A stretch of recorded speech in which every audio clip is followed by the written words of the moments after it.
नमस्कार नमस्कार नमस्कार दोस्तों, मैं Niklesh Jain Hindi chess base India channel पर आप सभी का हार्दिक अभिनंदन करता हूं।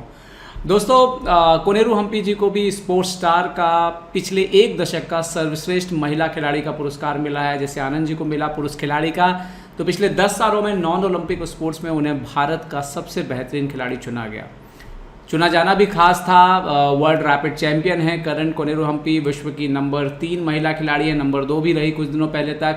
और सबसे बड़ी बात यह है कि मां बनने के बाद 2 साल के ब्रेक के बाद कोनेरू हम्पी वापसी आई और गजब का प्रदर्शन जो है उन्होंने फाइनली किया। 1 साल स्ट्रगल भी किया वापस आने के बाद, और शायद इसीलिए 2019 का ये जो मुकाबला है, ये कोनेरू हम्पी जी से जब हमने पूछा कि आपका फेवरेट गेम कौन सा है पिछले 10 सालों में, तो उन्होंने इसी गेम को चुना जो कि उन्होंने खेला था गुनीना वालेंटिना के खिलाफ सोकोलोव ग्रैंड प्री में, जो कि खेली गई थी 2019 में। तो दोस्तों, हम इस गेम को देखेंगे क्या कुछ हुआ इस गेम को, लेकिन उससे पहले सुनते हैं कि कोनेरू हम्पी जी का खुद क्या कहना है इस गेम के बारे में। उन्होंने जो हमें भेजा है संदेश, तो आइए पहले उसको सुन लेते हैं और फिर इस गेम को हम देखेंगे। Thank you, Niklesh. I think there are many games which I like from the past decade, but I feel special in my game with Gunina Valentina from the Grand Prix, because after my comeback, this is the first event where I had successfully managed to win it with the very strong competitors in the tournament like Zhu Wenjun, Kostanik. So there are plenty, almost all the top players, and though I feel there are a lot of mistakes from both the sides, it was a very practical tournament for me without having much of a tournament preparation, opening preparation. And from the starting point of the game itself, my approach was very practical over the board decisions, and somehow the game was not typical of my style. It was completely a open game, and I felt that was really important victory in the whole event as well. It's a very interesting game. Okay, without the engines I think we can enjoy more. Probably with engines this game doesn't stand up to the mark, but somehow I like this very much from the recent times. तो दोस्तों, आपने सुना ये संदेश, क्या कहा कोनेरू हम्पी जी ने इस गेम के बारे में, क्यों खास था। उन्होंने ये भी कहा था कि इंजन के प्रोस्पेक्टिव से शायद इतना अच्छा गेम ना हो, लेकिन ऑन द बोर्ड उन्हें ये गेम बहुत पसंद है। तो आइए देखते हैं क्यों ये गेम जो है हम्पी के लिए खास बन गया। और ये भी बात ध्यान रखने की है कि इस दौर में हम्पी वापसी करने के बाद बहुत अच्छा प्रदर्शन नहीं कर पाई थी, तो मेरे ख्याल से जो खिलाड़ी थे, दूसरे खिलाड़ी भी वो टारगेट कर रहे थे उनके खिलाफ जीतने के लिए। तो ये गेम में आपको ये भी नज़र आएगा। सफ़ेद मोरों से खेली थी कोनेरू हम्पी, और उन्होंने खेला D4, जवाब दिया नाइट F6 से यहाँ पर गुनीना वालेंटिना ने। सो हम्पी खेलती है C4, E6, night F3, C5 आप सभी को याद होगा, बैंको की तरफ जो है गेम बढ़ रहा है। D5, B5, इसे हम ब्लूमेनफील्ड गैम्बिट भी कहते हैं, बैंको भी कहते हैं। इसमें होता क्या है, ब्लैक अपना एक पॉन देता है क्वीन साइड का, बदले में उसको क्या मिलता है। सबसे पहले देखते हैं कोनेरू हम्पी जी ने खेला D6, Fe6, CB5, A6। ये पॉन सेक्रीफाइस जो है वो दे रहा है यहाँ पर extra pawn black, BA6, BA6।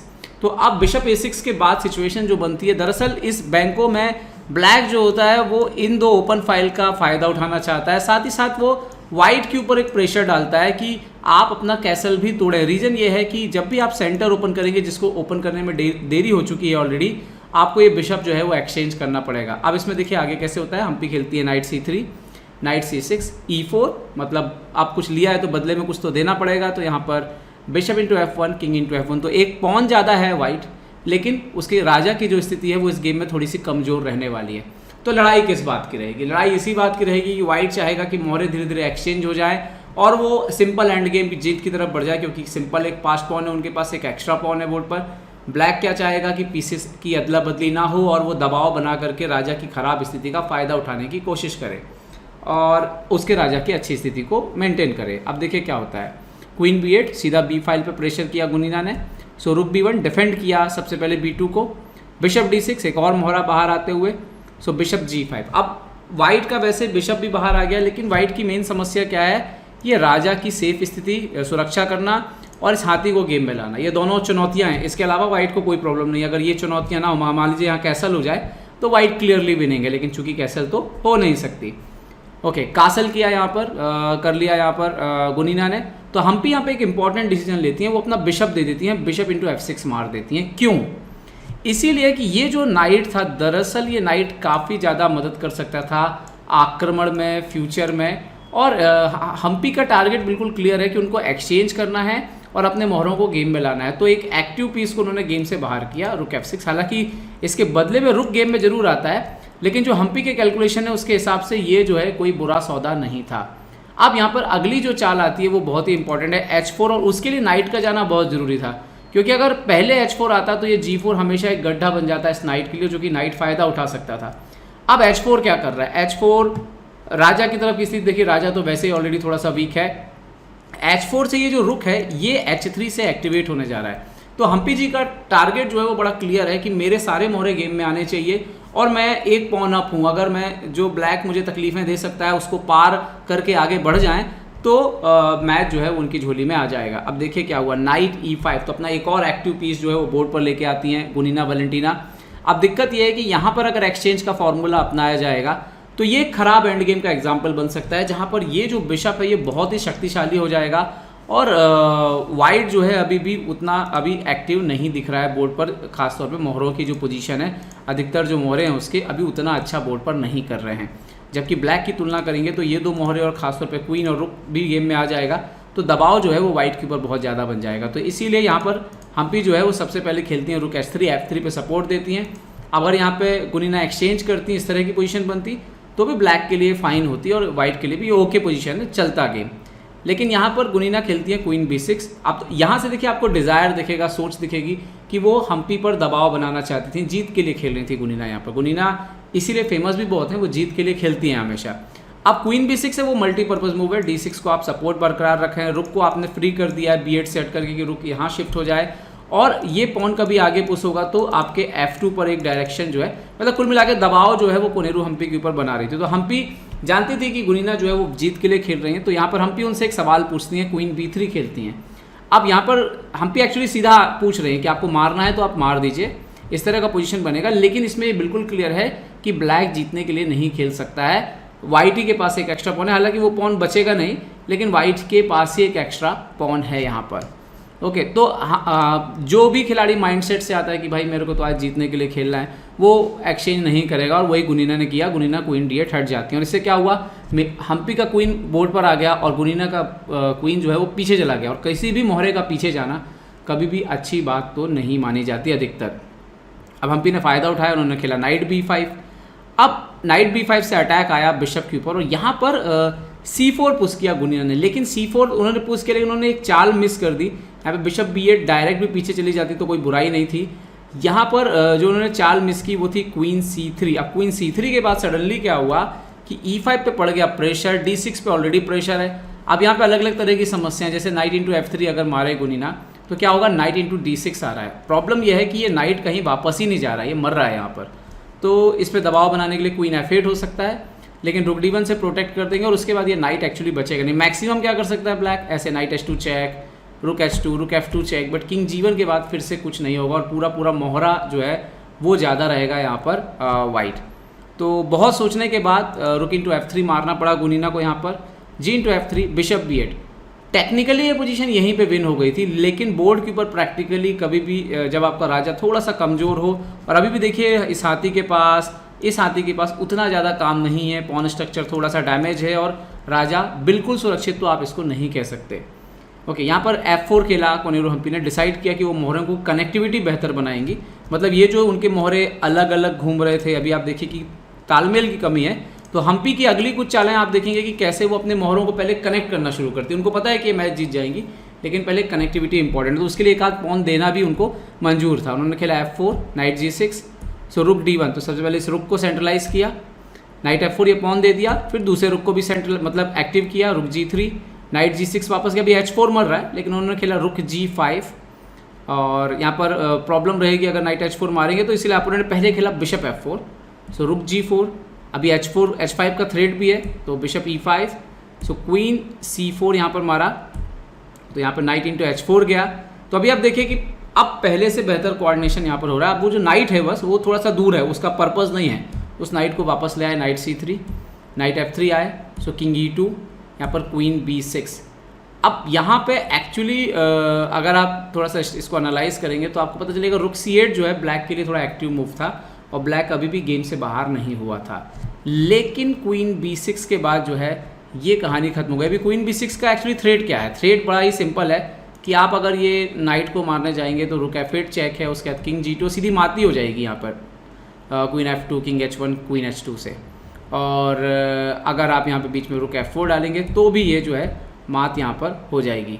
तो ये पोजीशन पे एक्चुअली क्या हुआ कि कोनेरू हम्पी ने यहाँ पर मूव ढूंढी, उनको दिखा कि क्वीन B6 जो है वो सही चाल नहीं है, भले इस तरह की थ्रेट लगी, उन्होंने पहले खेल दिया यहाँ पे नाइट A4, अभी क्वीन पे ही अटैक कर दिया। अब प्रॉब्लम ये है कि क्वीन के पास सिर्फ ये स्क्वायर है ताकि ये स्क्वायर बचाया जा सके, वरना ये नाइट तो फ्री में चला जाएगा। तो उन्होंने खेला queen A7 but night C5 बीच में आ गया। अब फिर से वो जो नाइट है वो जा रहा है।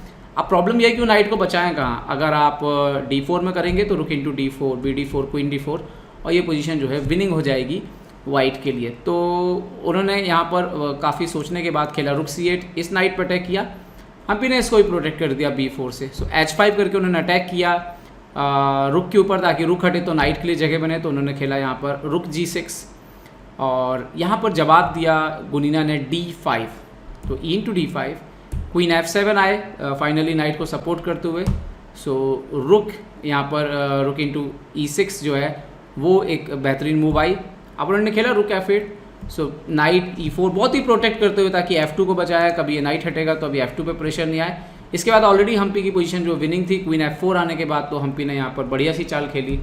उन्होंने खेला नाइट F6 चेक। जी हाँ, यहाँ पर 2 मोहरे देते हुए उन्होंने जो है क्वीन एक्सचेंज कर लिया, मतलब क्वीन और नाइट दे दिया, नाइट फ्री में दे दिया, क्वीन F4, रुक F4। ये बढ़िया सा सॉल्यूशन था जीत के लिए। उन्होंने देखिए एक नाइट एक्स्ट्रा दे दिया वापस।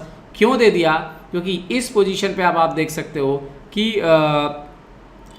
प्यादे जो हैं वो बहुत डेंजरस होने वाले हैं। तो यहाँ पर देखिए उन्होंने खेला किंग E3।